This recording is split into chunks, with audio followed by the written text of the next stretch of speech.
Mutual hatred, our recap of VGK's road win last night in Winnipeg, coming up next right here on this WTF edition of Locked On Golden Knights. Your Locked On Golden Knights, your daily podcast on the Vegas Golden Knights, part of the Locked On Podcast Network. Your team every day.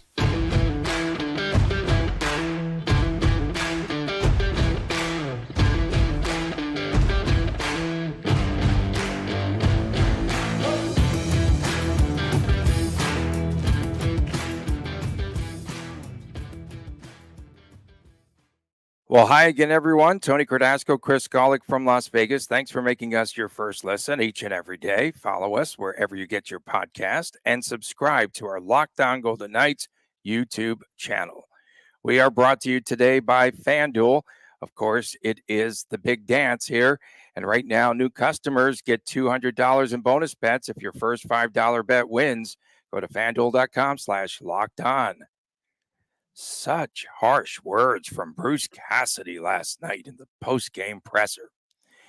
Ivan Barbashev scoring twice in the third period, once on the backhand, second on an empty netter. VGK wins triumphant in Winnipeg 4-1. The Golden Knights didn't allow a third period goal. That is a news flash. While they scored 3 times in the third period, and Logan Thompson continues his stellar play, Chris. 39 saves, including 12 on power play opportunities.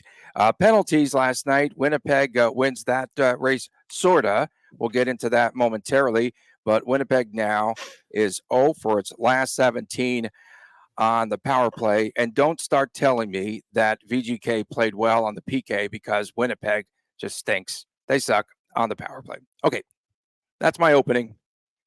That's pretty good. That's pretty good. I mean, okay, the reality is the Golden Knights beat a Jets team that was on a 5-game losing streak. So, okay, fine. But the Jets didn't look like a team that was necessarily struggling a lot. I mean, they were getting a lot of stuff to the net. They were playing very physical. And of course, Logan Thompson answered the call on every single opportunity. The one goal that gets behind him, 2 key things happen there.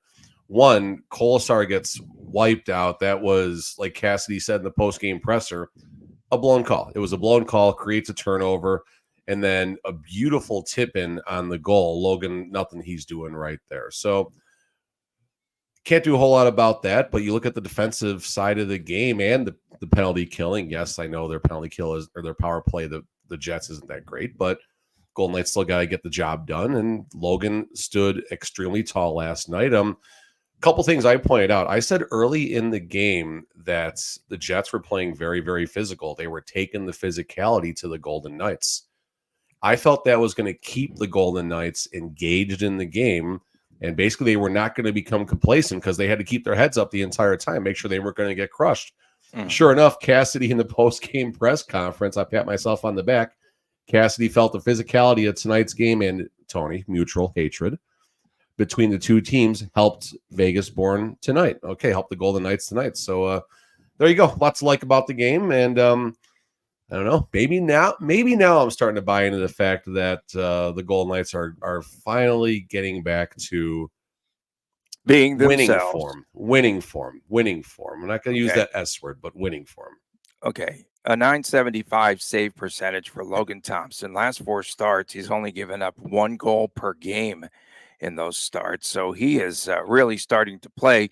Do we see Logan Thompson the remaining 9 games? Every game? Yeah, I didn't say that. I mean, I don't know. We'll see. That's I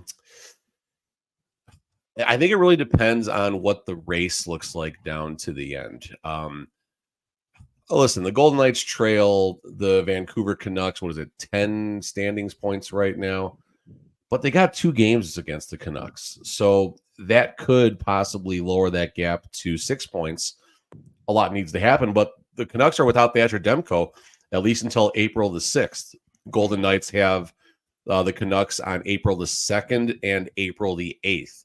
We'll see if Demko does make his return against the Golden Knights in that Monday road game for the Golden Knights 2 Mondays from now. That, I think, is very important. We'll see if the Canucks can keep up their winning form. Oilers, obviously, big win last night, helped the Golden Knights for the first time in a long time. The Golden Knights are back in the top 3 in the Pacific Division. Technically, they still trail the Kings from a points percentage perspective, but it's down to a 1,000th of a point. So the Golden Knights, for all intents and purposes, are ahead of the Kings again right now. Kings have 2 games in hand. Keep that in mind. And Nick Hague. One game in hand. Okay, 1 game in hand now. Okay, so Nick Hague, the big turning point play of the game and the hashtag rigged play of the game, Vladislav Nemestikov took an elbow to the noggin, to his face. 5-minute major. Shut up, Tony. Was first called on Nick Hague. And then Mark Scheifele, that little shrimp, he tries to jump in on Hague, and then that fight was over and fast. So they review the play. It was a left elbow. I'm telling you one thing. When you look at it again, no, hey, check it out here. It's an elbow to the head, and then he follows through. The follow-through got to me, man. I'm telling you. Okay, and then then Scheifele gets the instigator penalty. They reduce the penalty to Nick Hague. What's going on here? And Scheifele, their leading scorer, gets 17 minutes of penalty time with just 8 minutes and change to go. You look at Rick Bowness, he just says, wow, not the word that you said earlier. He just goes, wow. And this pretty much takes the wind out of the sails for the Jets. Dude, that was so. Now can the just one question about that, can player safety come back now and review that play today?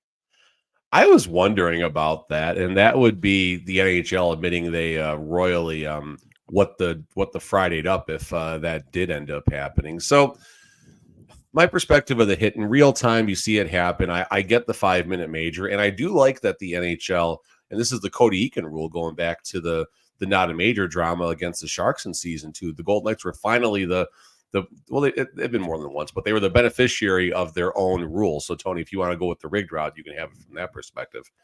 But when the refs assess a major penalty in real time, that gives the officials and Toronto the ability to get involved and review to determine if the major was appropriate or if the penalty is going to be reduced down to a minor. I don't think you can take the penalty off the board ever.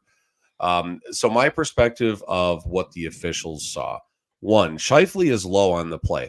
Scheifele is not standing up toe-to-toe. Yes, Nick Hague is a lot taller, but Scheifele is Nemestikov. Thank you. Sorry about that. Yep. Nemestikov is carving into the ice, and he's already a little bit lower. Hague makes a play for the puck. I think this is important right now. Hague's first attempt for the play is on the puck. The secondary thing that happens is contact. Yes, there's head contact. 100% there is head contact, and it was the right penalty. There was head contact. Yes, you do see Hague's left arm move after it, but that is simply a result of 2 people colliding and force. Watch it a couple more times, and not Tony, just anyone else that's questioning right now. His arm definitely comes out, but his elbow is not up leading into the penalty. So I think the 3 things Hague has going for him. 1, he's a giraffe compared to someone, about a third the size of him. Not a third, but you know what I'm saying. He's a lot taller than someone coming in, and there's contact. Hague's first play is at the puck. Secondly, yes, he hits him in the head. We're not going to dispute that. But there is no direct elbow, and then his arm moves as a result of 2 bodies colliding in momentum afterwards. So I think they got it right. Scheifele with them. I mean, I don't know. Like Kolesar going after went after Logan Stanley and got his. Yeah, he goes after Logan Stanley. Again. I mean, he answered the bell. He answered the bell. Didn't they fight like a couple of years ago? And it was the same result. I want to say that this was a rematch, and again, Kolesar just gets. That wasn't a rematch. That wasn't a fight. It was a valiant. Didn't the Golden Knights have a movie called Valiant? It was a valiant effort. It was a valiant effort. But listen, this is one of the things that gets Kolesar. One of the reasons Kolesar is loved in the locker room. He supports his teammates.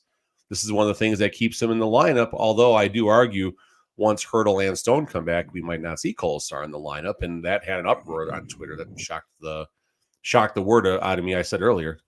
Yeah. And VGK, okay, here's a stat that sometimes would go unnoticed, except on this show. VGK winning 38 faceoffs last night. That's important. That shows effort, right? That might show that word, the U word, urgency, right? It just shows that, again, they're getting back perhaps into their form and who they are. So 38 and 24 in the face-off circle, if I'm reading this right, really quickly. 38. So Yeah, yeah, they won that's really 38 good. faceoffs. Yeah, no, That's big. that's That's impressive. no, Yeah. that's a huge, real that's a big number. Let's see what the percentages are. Nick Wow only took 6 face-offs, but he won 5 of them. Brett Howden 2-0. Chandler Stevenson goes 10-4 in the circle. Okay. And William Carlson goes 9-4 in the circle. So there you go. Okay. We did have, I thought, a big injury scare last night. Who?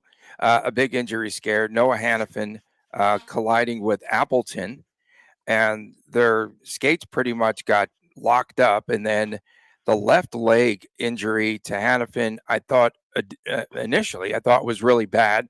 He battled it and came back and played. That was in the second period. He came back, I think, in the second, and he played the remainder of the game. But we could see some lasting effects of that hit. Who was the Golden Knights' leading time on ice player? Was it Hannafin? Hannafin with 23 minutes. He still was. Okay. Hannafin should be fine unless he comes down with an illness, and then he'll miss the next road trip. All right. We did see, and you talked about the Monahan goal, the tip there where Kolasar was tripped. And we have to talk about Pavel Dorofeev once again. Seventh goal in 12 games. He's going to stick in this lineup now, regardless of who comes back. Yeah, I mean, think about this for a second. Early in the season, it was, can Pavel Dorofeev find a path to the lineup once some players get injured? Well, now they've added Hannafin, now they've added, Hannafin, but Mantha. All of a sudden, Mantha's got a 4 or 5 game point streak. Who would have known? Who would have known? That's the quietest point streak I think I've seen in a while, but point being is he's contributing, so that's a good thing. There's a lot of concerns about him. They added Hurdle. Stone, all intents and purposes, might be coming back sometime in the playoffs, whether it's early, mid, or late, who knows? But point being is, when all these new moving parts in the lineup, Pavel Dorofeev stays in this lineup unless his defense really slacks in the playoffs, which we'll see what happens. But Dorofeev, I mean, he's doing exactly what he did last season. He's got 38 games played and 19 points, 12 goals, 7 assists. So Dorofeev is a scorer. Dorofeev is a pure scorer. And I was going up back with someone, who, let's just for a second assume Marchessault, who still doesn't have a contract as of March 29th. Let's assume Marchessault is out of the picture next season. Dorofeev is someone who's going to pick up a lot of those goals that Marchessault is going to leave behind. And be remiss if I didn't point out that Marchessault had a very, very bad checking from behind, roughing, whatever, cross-checking, whatever they called it. Just a terrible penalty in that game. Terrible penalty to take. That was a bad penalty. And you spoke about Mantha. What a dish to Ivan Barbashev when the very quick release on the backhand. About the fog? No. I was laughing. Post-game was actually pretty funny to listen to about that. You had a backhand pass and a backhand one-timer for a goal. That doesn't happen too often in the NHL. That was pretty funny. Good call by Millard, I think. Or it was Millard or Elliott. But Darren Elliott, guys, listen to anything Darren Elliott. I wish Darren Elliott would get more TV time. He is, now that he's come into his own, he's comfortable in his role. He is phenomenal to listen to out there. Coming up next, we've got VGK traveling to Minnesota on Saturday. Our preview comes your way right here after this on Locked On. Is that a must-win game? Is that a must-win game? It does. Oh, it does say must-win game. Okay, we're good on that. Must-win game. We're good. Passion, drive, and patience. What brings home the winning trophy also keeps your ride or die alive. eBay Motors has everything that you need to maintain your vehicle, and you can level it up to peak performance, from superchargers to roof racks, exhaust kits, LED headlights, and much, much more.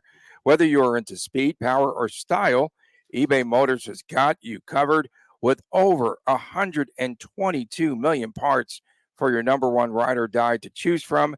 You'll always find exactly what you are looking for. And with eBay's Guaranteed Fit, your part is guaranteed to fit your ride each and every time, or you get your money back, because with eBay Motors, you are burning rubber and not cash.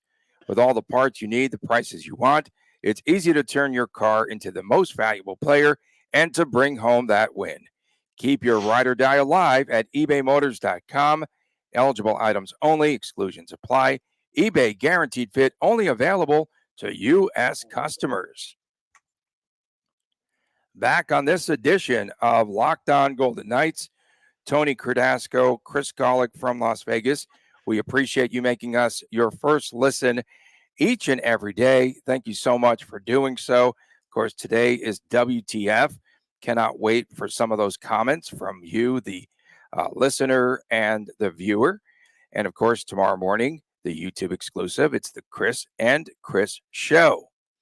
So we have VGK against Minnesota and the fading Wild, my Stanley Cup champions, 9 points back. They played against the Sharks at home Thursday night, beat the Sharks 3-1, jumped the Sharks, if you will. Matt Boldy, Joel Eriksson Ek, and Ryan Hartman had goals. And 8 points out of a playoff spot, I should say now, because LA lost last night. But I think there were something like 6-1-3 in their last.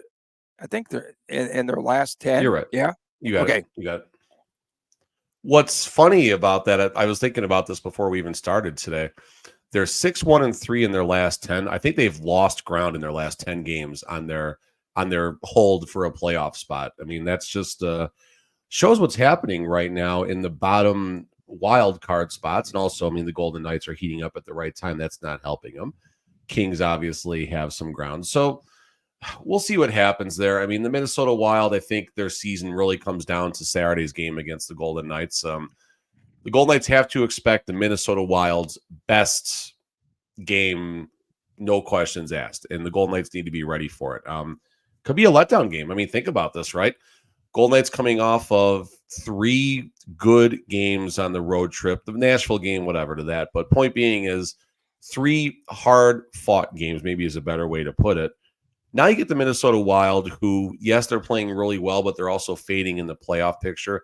I don't think the Golden Knights are looking at this game as importantly as maybe they are, let's say, Tuesday's game against the Vancouver Canucks. So this definitely has the makings of a trap situation for the Golden Knights. And I'm not advocating for it, but I think there's at least consideration for Patera to get the start, because you did have the late game against Winnipeg, a 7 o'clock or a 5 o'clock local start, and then now a noon local start on Saturday. You don't have the full 48-hour rest. So it wouldn't surprise me if they're toying with the idea of Yuri Patera on Saturday. I don't know if I like it, but I think the Golden Knights might be considering it.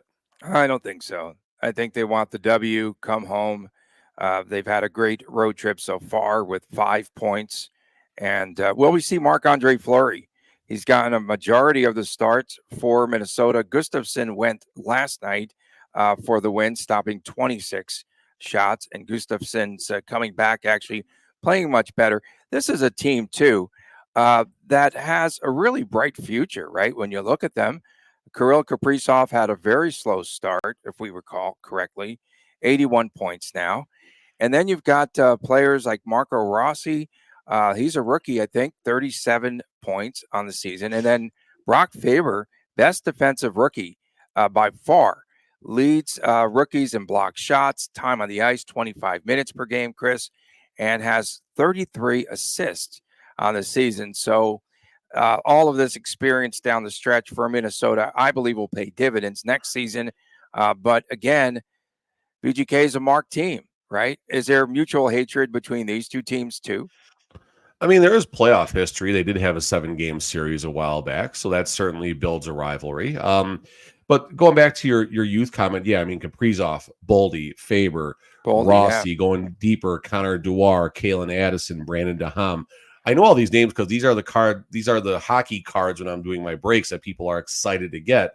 And when these players transition from, being a part-time rookie to a full-time NHL player, it certainly helps their value. So, yeah, the Minnesota Wild are doing a lot of things, but I didn't understand still why they traded Kevin Fiala a couple seasons ago. That was kind of strange given how close they were. But obviously, you need to make moves to improve the future situation. You mentioned the goaltending. Gustafsson and Marc-Andre Fleury, they're basically ham and egging it up. Gustafsson 41 games, Fleury 36 games, 898 and 899 save percentage. So they're the same player. Gustafsson's goals against are 310 to Marc-Andre Fleury's 286, but I put more of that on the defense when the save percentage is that close right there. So we'll see who the Golden Knights get. I hopefully don't think it matters a whole lot because the Golden Knights need to get out there and find a way. I mean, we're joking about all these must-win games, but they really are must-win games down the stretch right now. You got a shot to put a team away that's behind you, number one. And number two, the Golden Knights, I mean, who knows? They might have a streak in them right now. They might have an extended streak in them right now in the most important time of the season. Coming up next, it's that time of the week. It is time for WTF, What the Friday. Don't go away. More after this on Locked On Golden Knights. Welcome back, Locked On Golden Knights, this WTF edition. We appreciate you tuning in from wherever you're at. Did I tell you now that the UK is number 3 in listenership? So they passed. What was Denmark. You said you translated a comment about you or something. What was that? Okay, so I was interviewed for a Dutch newspaper about women's golf as a sports strategist. And so they interviewed me and I got the article and it was all in Dutch. And so I didn't Deutsch, so I didn't understand what I said. But then I was able to translate it finally after a few days. I'm not very good with this computer jazz. And so I was able to finally translate it. And then I go, oh, my quotes made sense, even though they translated them over. There's some words, obviously, that are different, in the Dutch culture, what have you. So, yeah. Is that bad? No, that was WTF? Fine. That was kind of boring. Was that a good W? Was that a good WTF? That was not a good start to the segment. I'm not going to. Okay, I'll start the segment off for WTF. Did you see the story about the co-joined twins? Not Marchessault and Carlson, but one of the co-joined twins got married. I have so many questions because they're connected. WTF. What's little Chris doing here? Cameo? Chris is coming to hang out. Chris is we're trying to decide if we're going to do the Chris and Chris show before or after the Wild game tomorrow. We were talking about that. Should we? Because it's the early game, we can do like a reaction show, like a 2:30. I don't know. We'll figure that out. All right. So my first of this segment, I'm going to use my words a little carefully at the moment. Yeah. My first of the segment. What the Friday? Yeah. With 1 minute and 45 seconds remaining, I want to know how I cashed this single game parlay. One result was the Golden Knights winning. Okay, fine. The second was the race to 3 goals. The third was Golden Knights over 3.5 goals. I want to know how I scored that ticket or how I cashed that ticket. But hey, it worked out. A couple empty netters, and they sent Golick to the window last night. So there's the first WTF. Second WTF, Anthony Mantha looks like he's still rocking a Washington Capitals mouth guard. So apparently he can't afford new mouth guards, or the Golden Knights are refusing to supply them. Either way, it's working.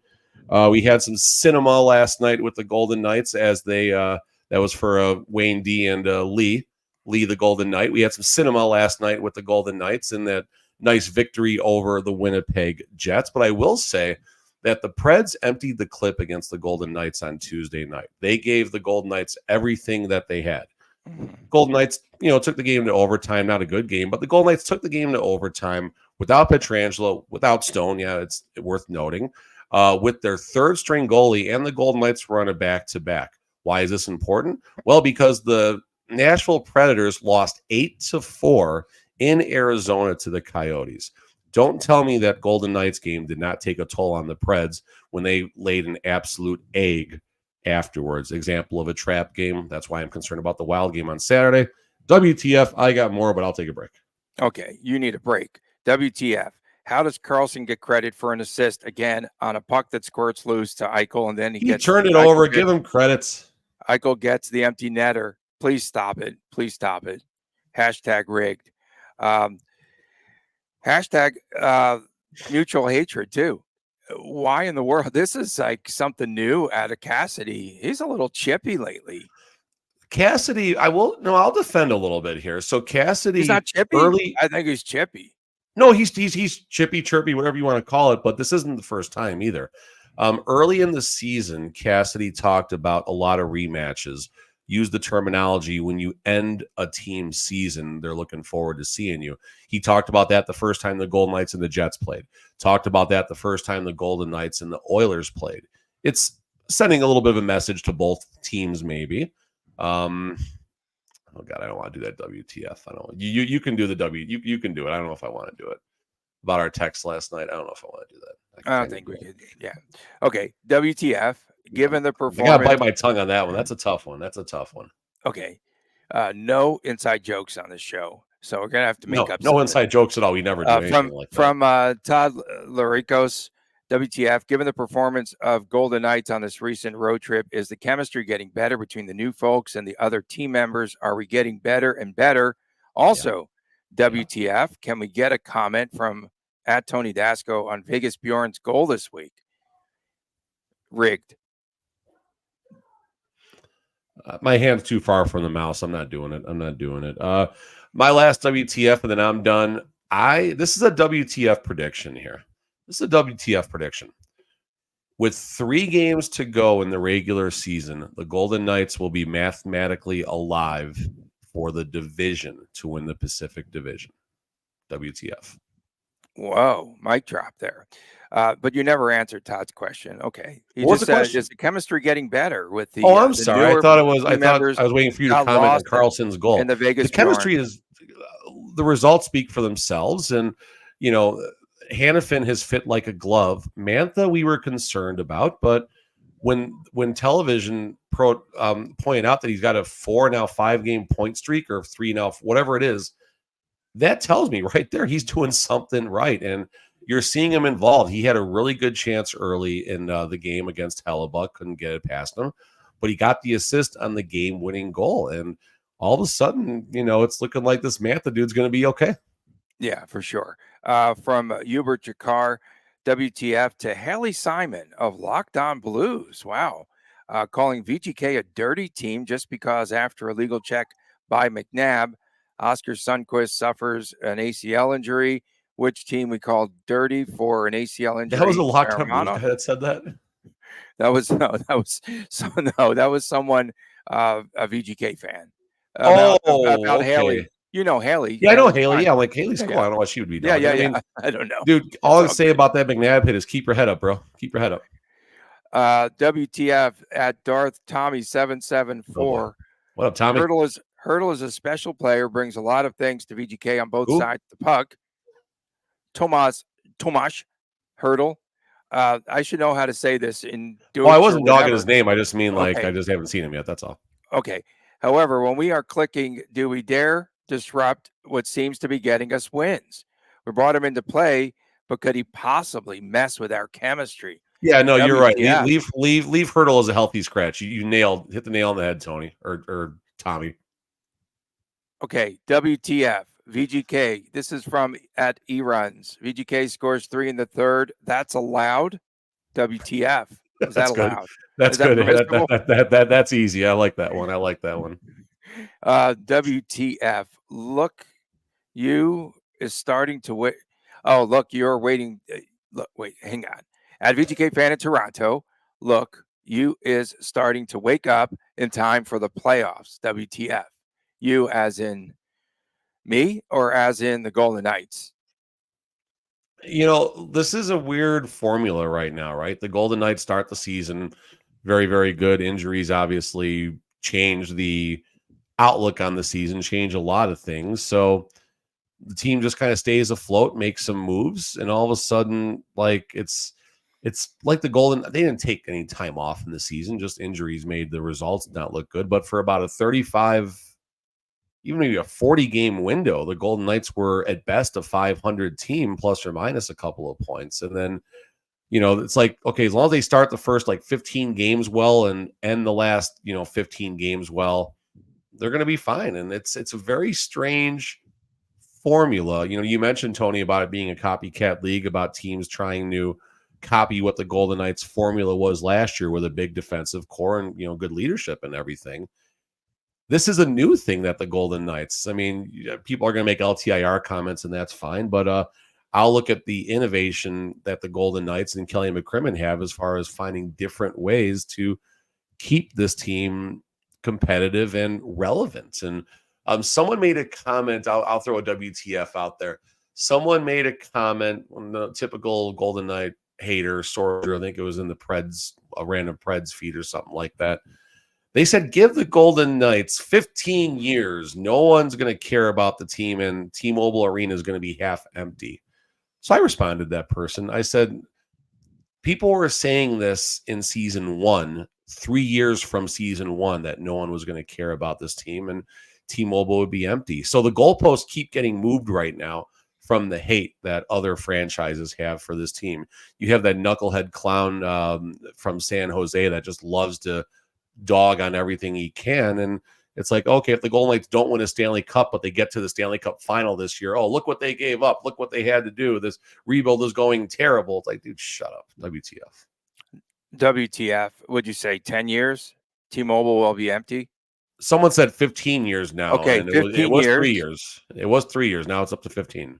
Okay, so WTF, 15 years. Yes, T-Mobile Arena will be empty from hockey because Foley will have his own arena. We got to drop dig that into about that 3 a little months bit ago. more. You put that out That's there like about 3 months ago. In December. In December, I dropped that. So Foley Mhm. wants his own new arena, his own place, so he can make his own BLTs. And then, of course, the Hague hit. That was dirty to me. I still say it's dirty. It's I fine. do. And That's I fine. still say they better take a look at it today with player safety. WTF. We appreciate everyone tuning in, especially our everydayers. And don't forget, today was WTF. What the Good Friday. Happy Good Friday to everyone who celebrates. I dropped a swear word on Good Friday. Yes. I gave up swearing for Lent, and you would think it was me. I was odds-on favorite today. And then tomorrow, we don't know. Just stand by whenever Chris and Chris decide to do a podcast tomorrow on the YouTube exclusive. It'll happen. So I think maybe after the Wild game. So then I could just steal some of little Chris's quotes and stuff and his recap and put that out there on Monday. We appreciate you tuning in. Thank you so much. Have a great weekend, everyone. For Chris Golick, I'm Tony Cardasco from Las Vegas. We'll see you again Monday right here on Locked On Golden Knights. Take care.